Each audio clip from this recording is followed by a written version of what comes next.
A Igreja Evangélica Assembleia de Deus Tradicional em Manaus apresenta EBD Online, uma produção da Escola Bíblica Dominical. Fique agora com a lição 12 da Revista de Adultos da CPAD, ministrada pela professora Edla Cristina.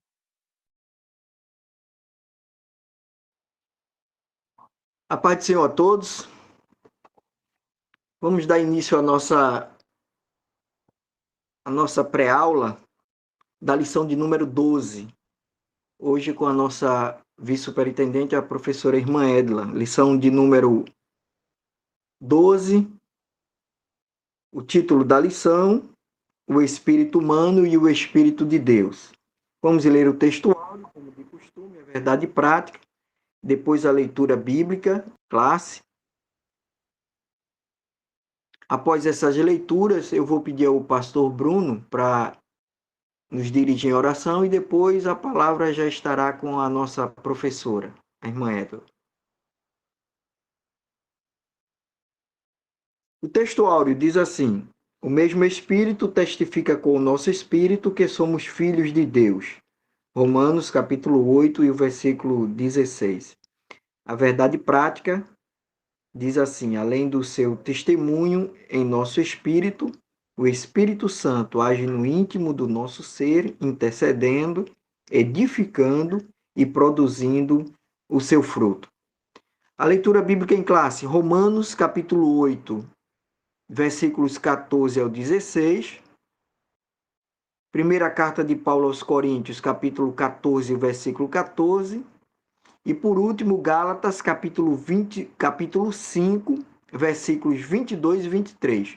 Romanos 8 e 14. Porque todos os que são guiados pelo Espírito de Deus, esses são filhos de Deus. Porque não recebestes o espírito de escravidão, para outra vez estardes em temor, mas recebestes o espírito de adoção de filhos, pelo qual clamamos, Abba, Pai.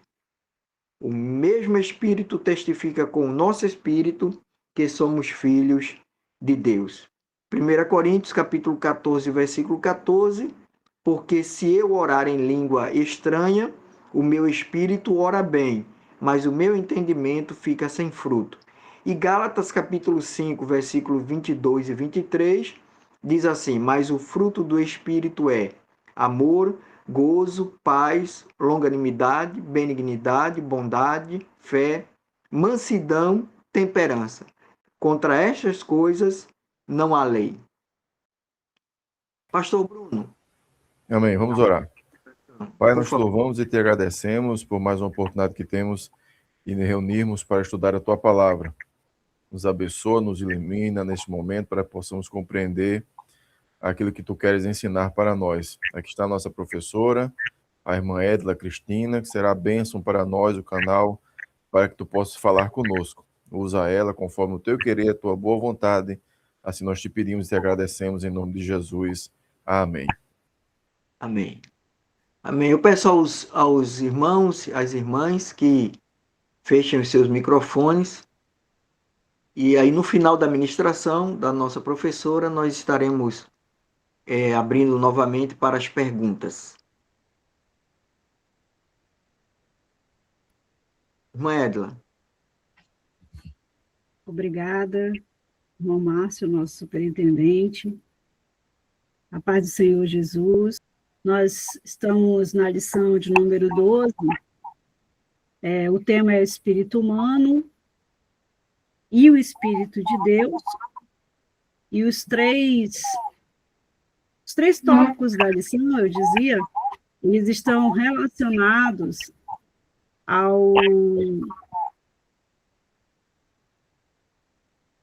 às três leituras bíblicas em classe que foram feitas já, né?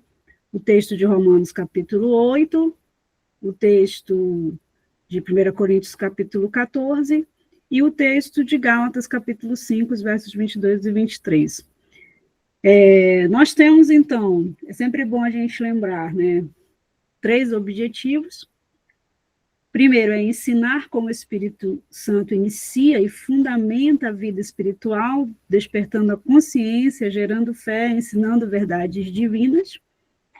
E o segundo é mostrar como o Espírito Santo atua na comunicação com Deus e no auxílio ao crente, testificando a filiação divina e intercedendo ao seu favor.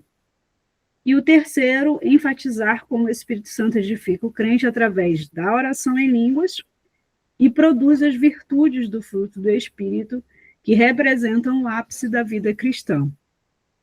Então, hoje a lição, ela é uma lição, eu diria assim, de ordem bem mais prática, retomando vários conceitos, né, vários conhecimentos que nós já tivemos ao longo das outras lições. E assim como a aula passada, em que tratamos sobre as disciplinas do Espírito, né, muito bem trabalhada pelo nosso professor evangelista Bruno Barca, essa aula também vai retomar, né, alguns aspectos dessas disciplinas. Então, já na introdução, o nosso comentarista vai falando, né, que alguns aspectos da obra do Espírito Santo, como despertar da consciência, da fé, do ensino em toda a verdade, da intercessão, da edificação, pelo orar em línguas e o fruto do Espírito serão tratados nesta lição, né? E nós vamos ver como o Espírito de Deus é imprescindível para a nossa vida com Deus, né? Para a nossa vida espiritual. E eu diria mais, né?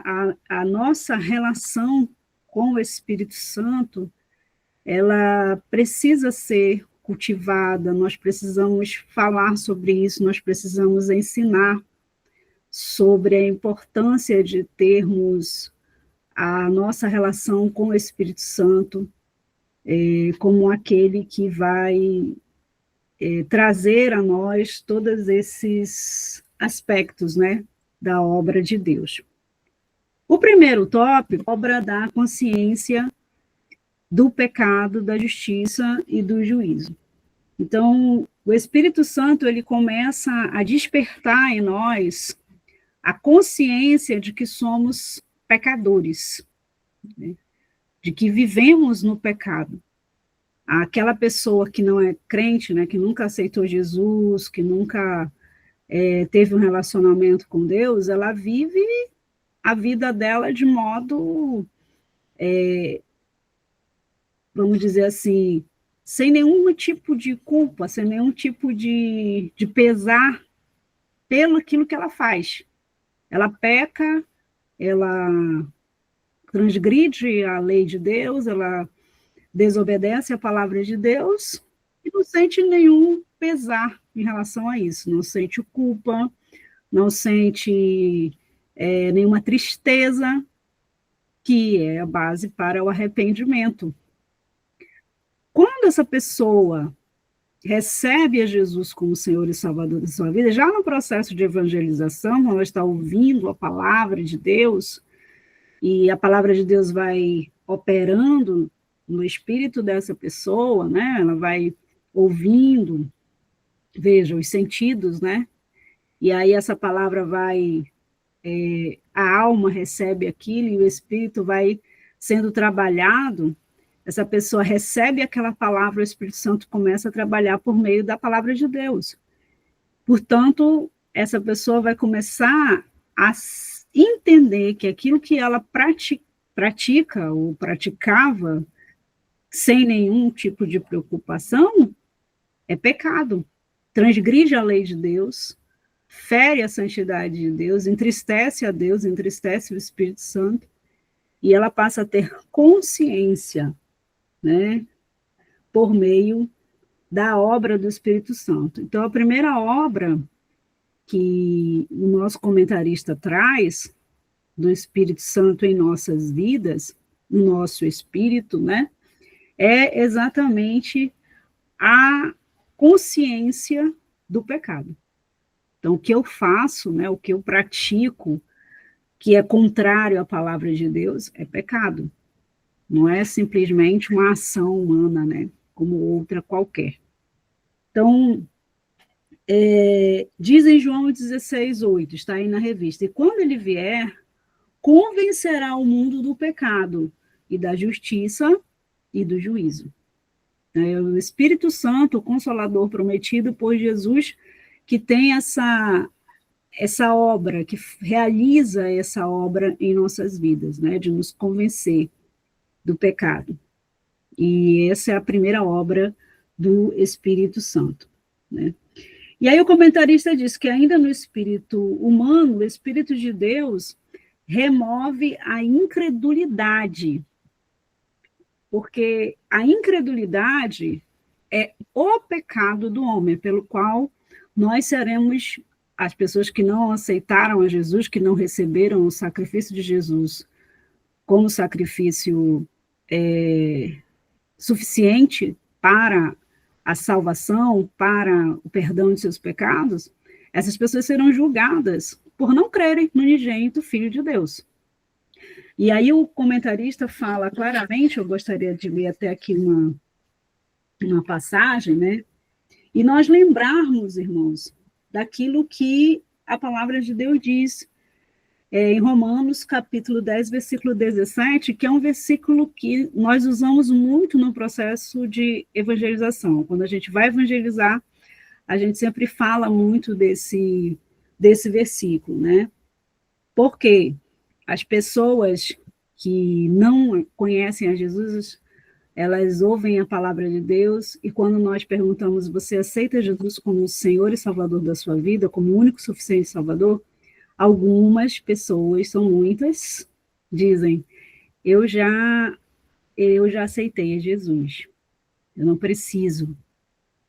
Outras dizem assim, eu não preciso aceitar Jesus, ele que precisa me aceitar. E aí nós usamos esse texto, né? De sorte que a fé é pelo ouvir, e o ouvir pela palavra de Deus. Né? Então, não é simplesmente dizer, eu acredito por acreditar, mas o Espírito Santo começa a operar na vida de cada pessoa, no espírito humano, por meio da pregação da palavra de Deus. E isso crer não é simplesmente a crença do ponto de vista humano, é uma operação do Espírito Santo pela palavra. Por isso, o subtópico, primeiro subtópico do primeiro tópico é consciência e fé. O Espírito Santo nos dá consciência do pecado, de que somos pecadores e precisamos do perdão de Deus, precisamos do perdão dos nossos pecados, e ao mesmo tempo ele gera, pela palavra de Deus, a fé de que somente a obra salvadora de Jesus, o sacrifício de Jesus, somente ele pode, de fato, apagar os meus pecados. O sangue de Jesus derramado na cruz do Calvário é que pode me libertar, que pode apagar esses pecados. Então, essa é a primeira obra do Espírito Santo.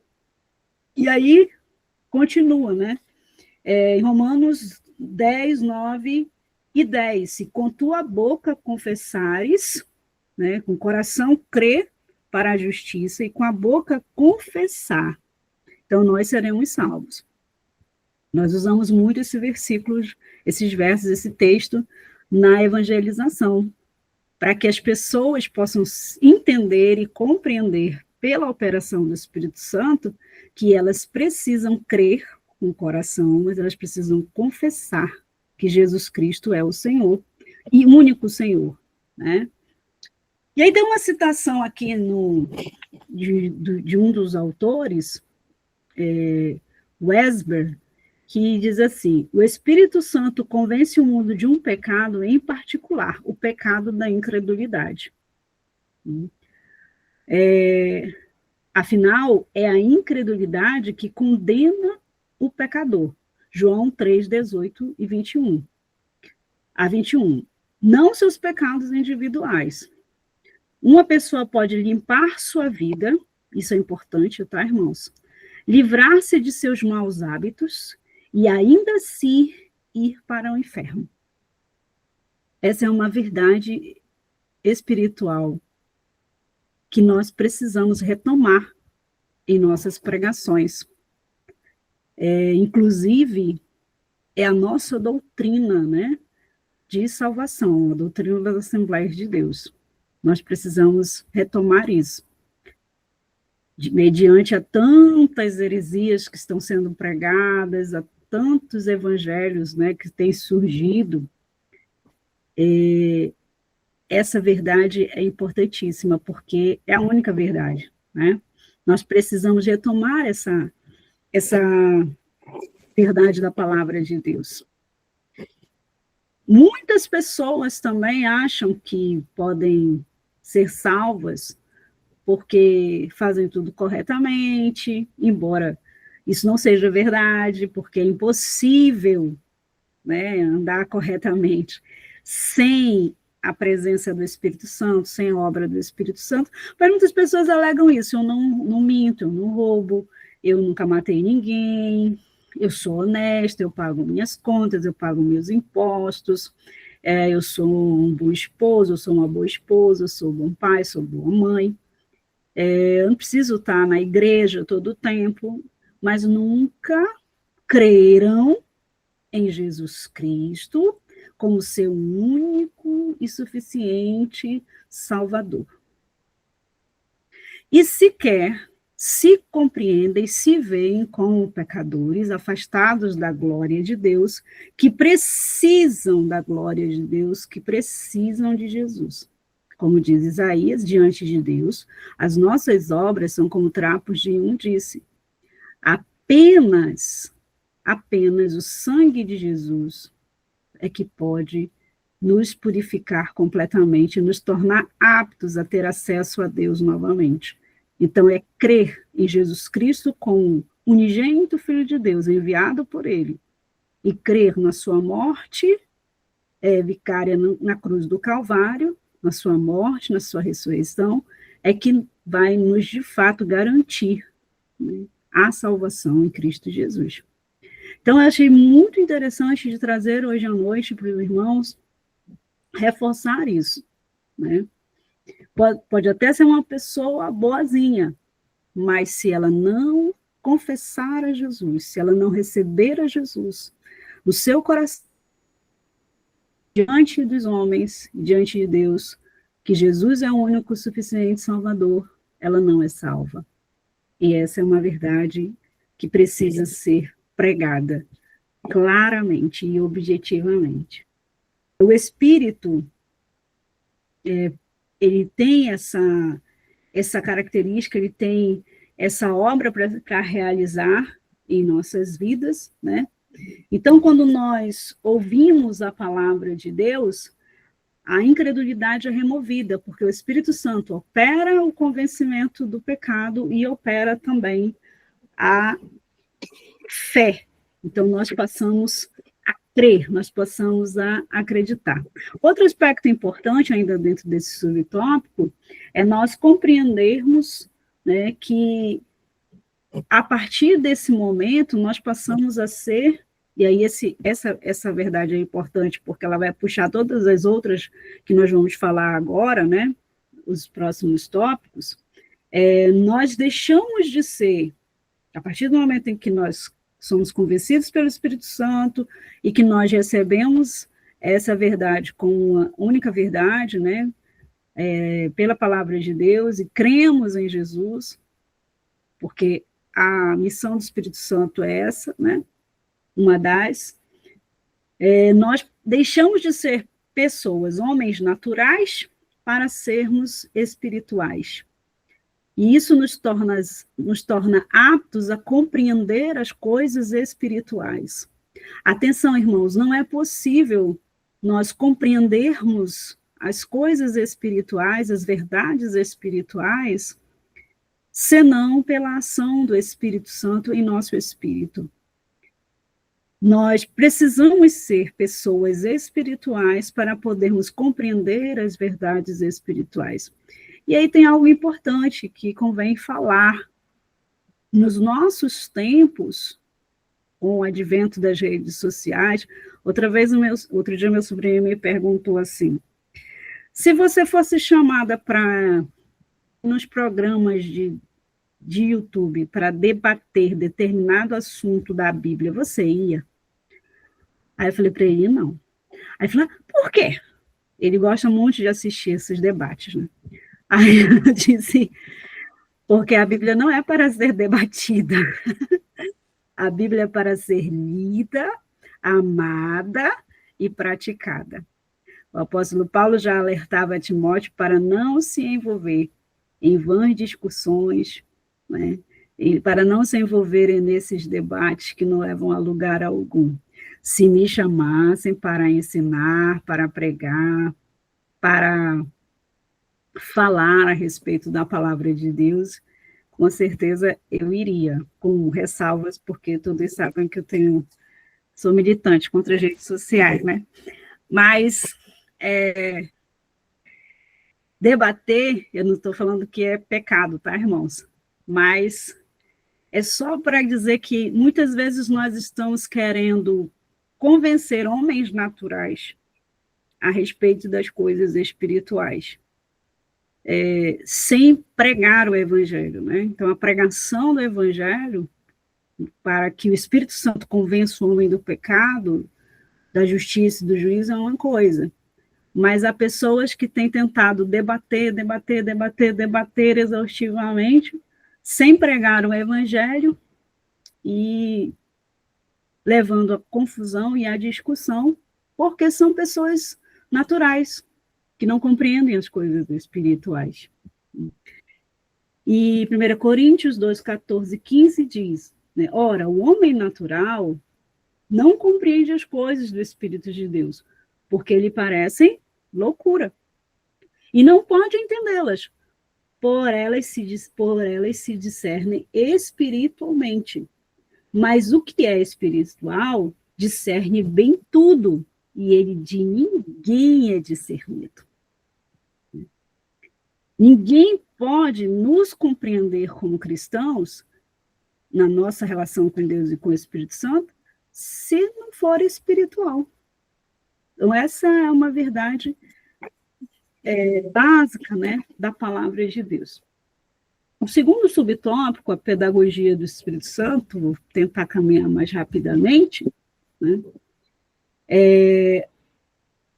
o comentarista traz, né, a regeneração é o iniciar de uma nova dimensão de vida no glorioso processo da salvação. Então, nós somos convencidos do pecado, nós passamos a crer, e essa capacidade de crer vem do Espírito Santo, é uma obra do Espírito Santo pela palavra de Deus, e somos regenerados. Todos nós sabemos que o processo de regeneração é esse processo de termos uma nova vida em Cristo Jesus, né? A biologia utiliza a palavra regeneração para algum tipo de órgão ou tecido ou organismo, né, que perde algo, mas retoma, né, regenerado, ele nasce de novo. Os irmãos devem conhecer alguns animais que têm visivelmente a gente vê que eles passam por isso, né, de perder um tipo de órgão e tem essa capacidade de ter essa parte do corpo novamente. Então, daí que vem a palavra regenerar, né, regeneração, reviver, ter uma nova vida. Então, nós recebemos essa nova vida, e agora somos espirituais, e é isso que nos dá a condição de termos uma relação, uma comunicação com o Espírito de Deus, e termos essa condição de nos relacionarmos com Deus, né, a partir dessa obra. Lembrando do que vimos nas primeiras lições,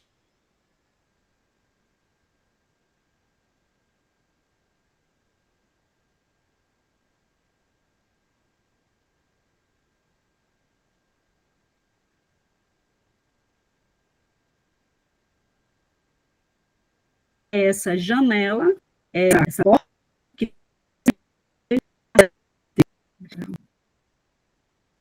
Travou irmão Márcio, o áudio, o seu vídeo, travou novamente. está me ouvindo agora? Estamos. Caiu a conexão, mas voltou. Posso continuar, né? Pode sim. Obrigada. Então, ainda sobre a pedagogia do Espírito Santo,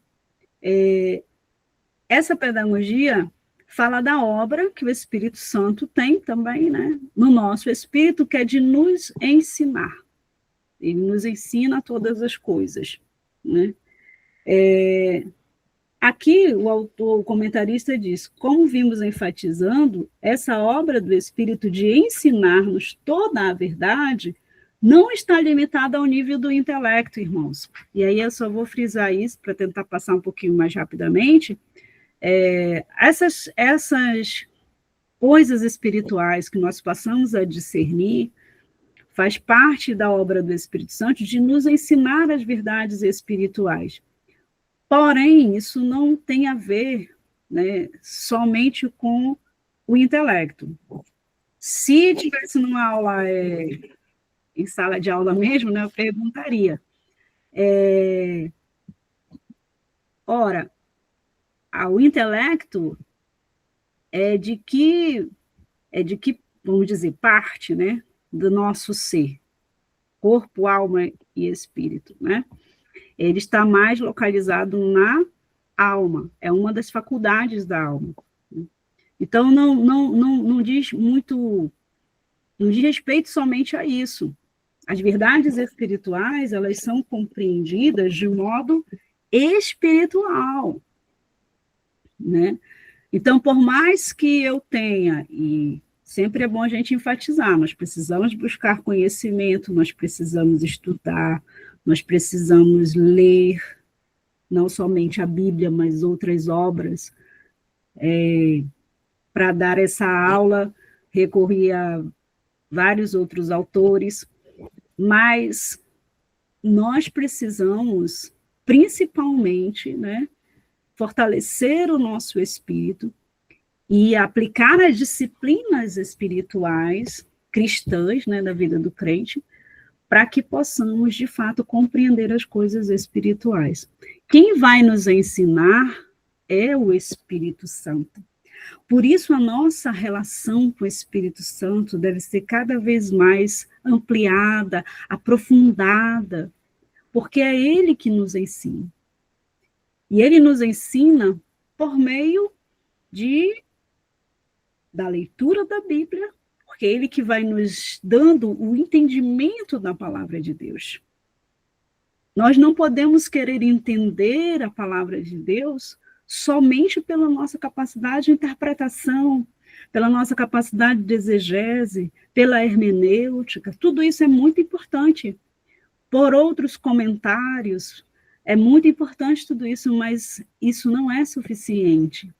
Quem nos dá o discernimento, quem ilumina a nossa mente, o nosso intelecto, para que compreendamos o que a palavra de Deus quer dizer, o que ela quer falar, o que ela exige de nós como cristãos, é o Espírito Santo.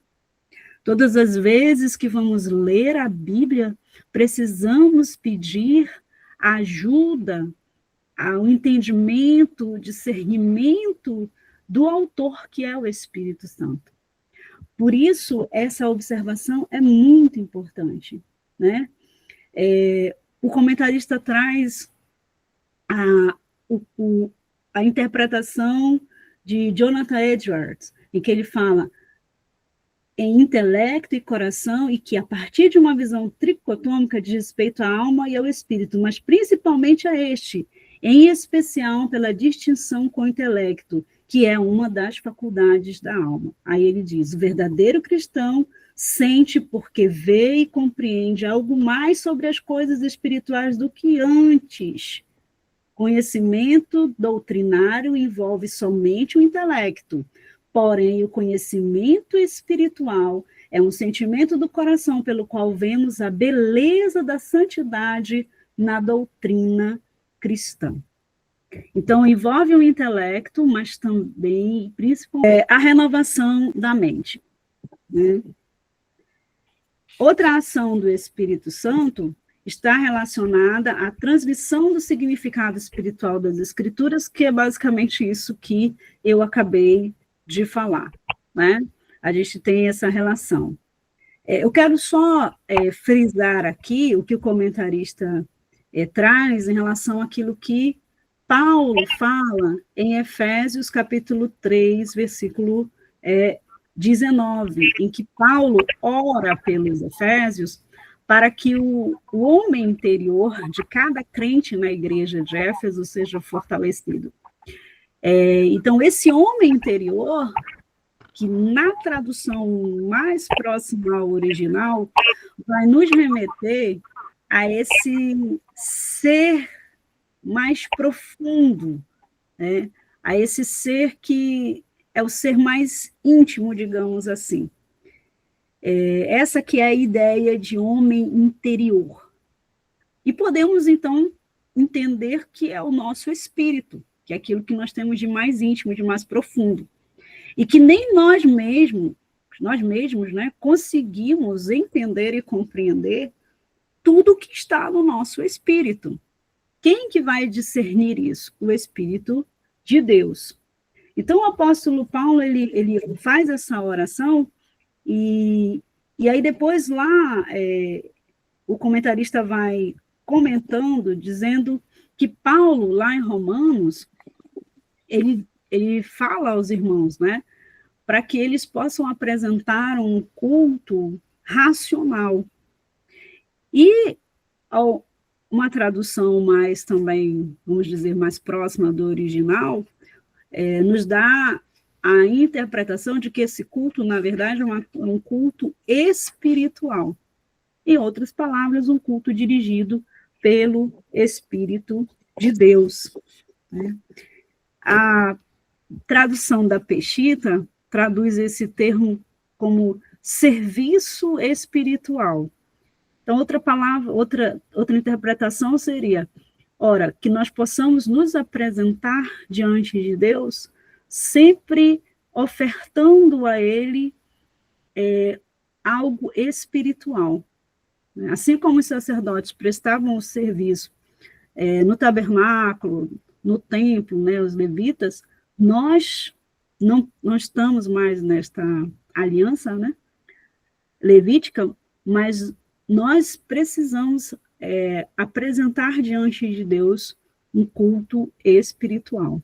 E essa é o que o comentarista diz. E para finalizar, ele fala sobre a oração, nesse primeiro tópico, né, no terceiro subtópico do primeiro tópico, da oração e da leitura das Escrituras, que nos fazem, de fato, compreender as verdades espirituais e nos aprofundarmos nela.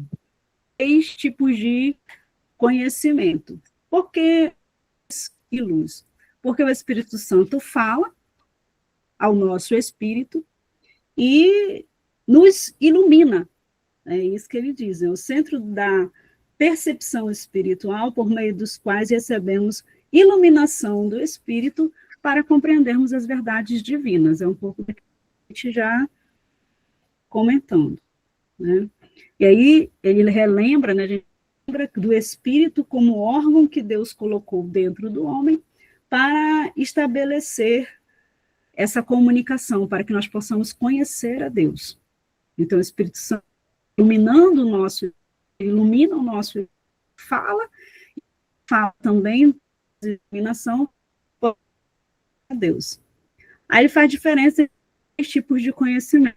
Conhecimento adquirido pela razão, né, que é obtido pela observação dos objetos naturais, pela criação divina.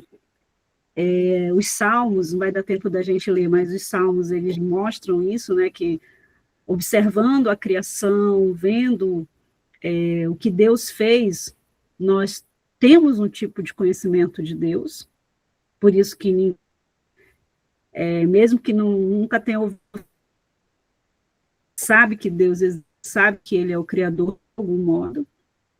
O segundo conhecimento é adquirido pela fé, obtido mediante as Escrituras, a gente falou um pouquinho disso no início, Deus falada, né, pregada,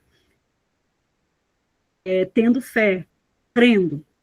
E o grau de conhecimento é aquele adquirido pela experiência espiritual direta da ação do santo. E aqui, irmãos, não vai mas que esse conhecimento pela experiência não se repõe jamais aquilo que a palavra de Deus diz. Não se está aqui defendendo que a experiência é uma autoridade maior do que a Bíblia. Não, absolutamente. Não estamos dizendo isso, nem o comentarista está dizendo isso. O que ele está dizendo é que eu tenho conhecimento pelas Escrituras, eu creio. Por exemplo, eu creio que Jesus cura qualquer tipo de enfermidade. Mas a partir do momento em que eu creio, eu vou praticando, por exemplo, eu oro por cura divina, eu passo por um momento difícil, mas eu creio que Jesus cura hoje, e aí eu tenho uma experiência. E vou me aprofundando nessas experiências, que são experiências espirituais. É disso que o autor está falando, e é isso que nós estamos ensinando, tá, irmãos? Quando falamos que é um grau de conhecimento mais aprofundado, tem até a relação com a própria pedagogia, né? Que na pedagogia a gente diz assim, né? O aluno, ele lê no livro determinado conceito científico. Mas quando é que ele vai se apropriar daquele conhecimento? Quando é que, de fato, ele vai conhecer, quando ele vai aprender?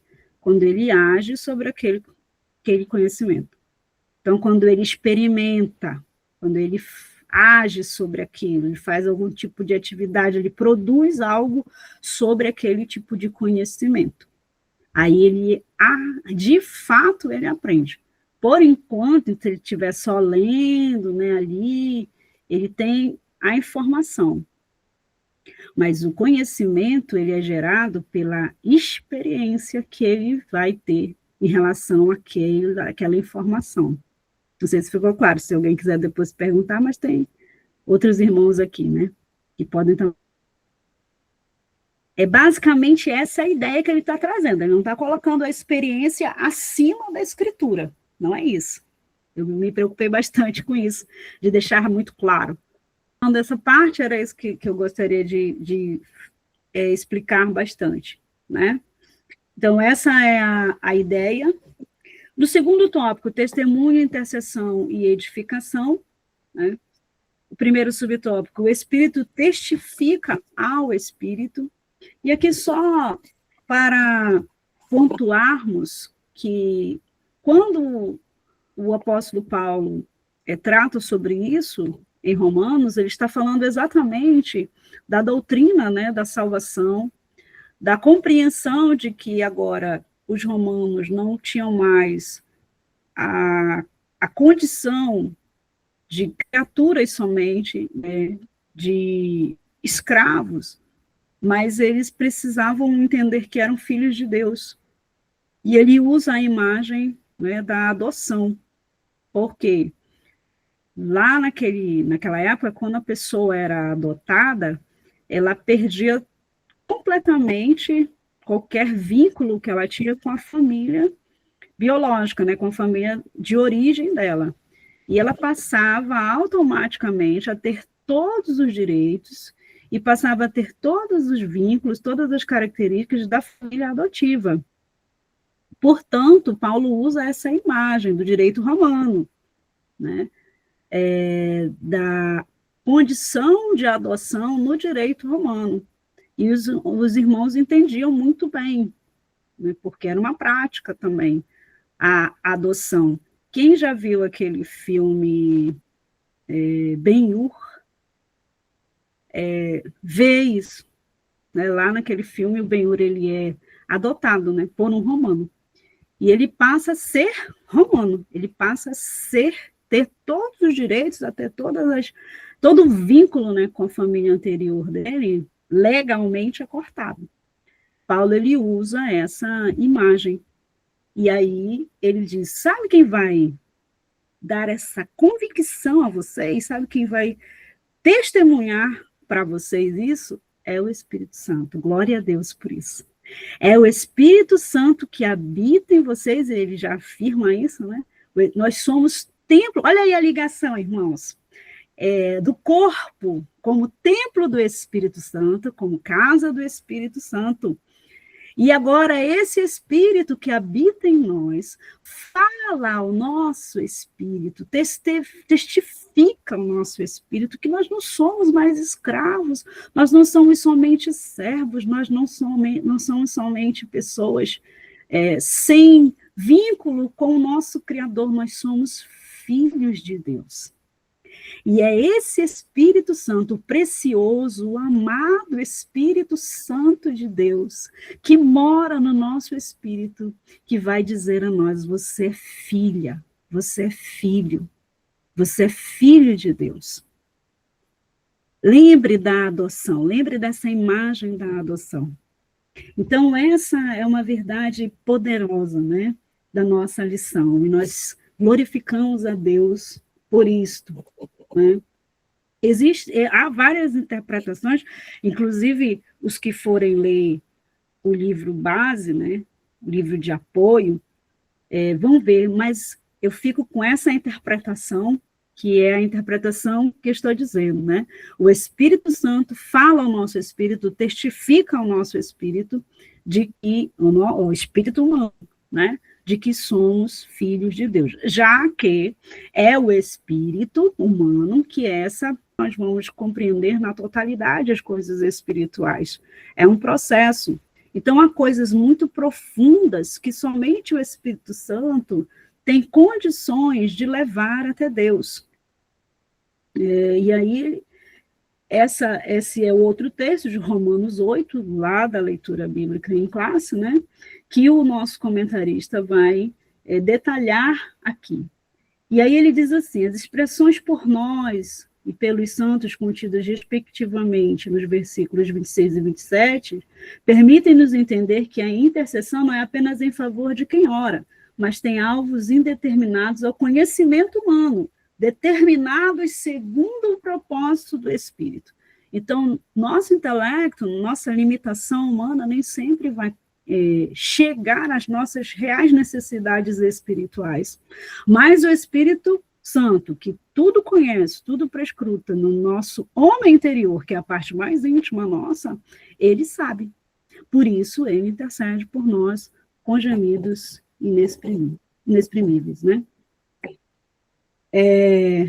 3. A edificação e fruto do Espírito. Ora, isso está completamente segundo o subtópico do tópico 2, né? A ação do Espírito Santo também em nós é vista também por meio dos dons espirituais e da frutificação do Espírito, né? Esse é a base do tópico 3. O comentarista vai tratar, primeiro, do dom espiritual, né, de línguas estranhas, em que Paulo, no capítulo 14 de 1 Coríntios, também no verso 14, ele vai falar que no Espírito ora, né, e ora bem, porque se eu orar em língua estranha, o meu espírito ora bem, mas o meu entendimento fica sem fruto. É claro que Paulo aqui, na verdade, está como que chamando a atenção dos irmãos em Corinto. Ele está falando, olha, vocês falam em línguas estranhas, todos nós conhecemos, né? Porque a igreja de Corinto tinha muita manifestação dos dons espirituais, e Paulo está doutrinando, ensinando de que muitas vezes eles queriam falar em línguas e os incrédulos ficavam confusos, entravam, né, participavam das reuniões deles e poderiam ficar confusos. E aí Paulo está ensinando. Mas há, dentro desse ensinamento, que é basicamente uma chamada de atenção de Paulo para que houvesse ordem no culto, mas há uma verdade espiritual aqui, muito importante, né? Paulo afirma que ao orar em línguas E aí os irmãos observam, porque ele diz, o meu espírito, então ele está falando, não é o Espírito Santo que ora em línguas, é o espírito humano. É o meu espírito ora bem. Então, eu que oro em línguas estranhas, o meu espírito que ora em línguas estranhas. Claro, qual é a pessoa que manifesta essa possibilidade, ou esse dom de orar em línguas? O Espírito Santo. É ele que é o distribuidor dos dons. É ele que manifesta através de nós. Então, o próprio comentarista diz, as línguas estranhas são articuladas segundo o Espírito de Deus. Por quê? Porque eu estou orando sem entendimento, né? Eu não estou entendendo o que eu estou orando. Mas o Espírito Santo sabe. É algo profundamente espiritual. Quando oramos em línguas, oramos segundo o Espírito. E é uma poderosa arma espiritual. A oração em línguas edifica o nosso espírito. E há aqueles que dizem, né, que o inimigo não consegue discernir. Os demônios, né, os nossos inimigos espirituais, eles não conseguem discernir essa oração, essa intercessão. Não está aqui, mas outros autores tratam disso, né? Então, somos edificados, mas aqueles que nos ouvem não são. Mas somos edificados porque temos o nosso espírito orando em línguas. Essas línguas são direcionadas, essa oração em línguas é direcionada pelo Espírito Santo. Algo importante é que Paulo diz que ele não só ouve, até cânticos conhecidos que se cantavam na igreja, hinos da harpa, mas cantados em línguas estranhas. E nós temos ouvido pouco, né? Pelo menos eu e sei os irmãos. E o ápice da vida cristã? O ápice da vida cristã, comentarista, né, da nossa lição, como a Bíblia fala, né, não é a manifestação dos dons. Ele frisa isso, o quanto é edificante orar em línguas, cantar em línguas, mas não é o centro, não deve ser o centro da nossa vida. Porque, finalizando já, né, ter dons espirituais é muito importante, nós somos pentecostais, nós devemos buscar isso, porque também a Bíblia diz, buscai com zelo os melhores dons, especialmente aqueles que vão colaborar com o ministério que temos, né, para desenvolver na Terra. Porém, o ápice, né, da vida espiritual, o ápice da ação do Espírito Santo no nosso espírito, é o fruto do Espírito. E qual é o fruto do Espírito, né? O amor. Está lá em Gálatas, que é a terceira leitura, né, o terceiro texto da leitura bíblica em classe, então ele cumpre todos os objetivos da lição muito bem, né, muito bem estruturada a lição aqui. Então, é o amor. O que podemos compreender? Que o amor, ele traz todas, né, as virtudes do Espírito Santo. Né? A partir dessa obra do Espírito Santo em nossas vidas, vai fluindo dentro do crente, no espírito do crente, as virtudes do amor. Alegria, paz, longanimidade, benignidade, bondade, fidelidade, mansidão e domínio próprio. Então, todas essas virtudes do Espírito, que são geradas pelo Espírito Santo, o comentarista diz que é o ápice, né, da obra do Espírito Santo no nosso espírito. E aí, irmãos, concluindo, o fruto do Espírito é algo natural do crente espiritual. Se nós dependermos do Espírito Santo, né, se nossa vida nós tivemos, né, na nossa festa de 25 anos da nossa igreja, o tema muito bem dirigido pelo Espírito Santo ao nosso pastor, presidente, rendição completa ao Espírito. Se nós formos rendidos completamente ao Espírito Santo, o ápice da vida cristã, o ápice da obra do Espírito em nossas vidas será realidade. porque a frutificação será algo natural, né? Será algo que vai depender da nossa relação com o Espírito Santo, da aplicação das disciplinas do Espírito, a oração, a leitura da Bíblia, o jejum, a consagração, a humilhação diante dele e a rendição plena à ação do Espírito Santo. Amém, irmão.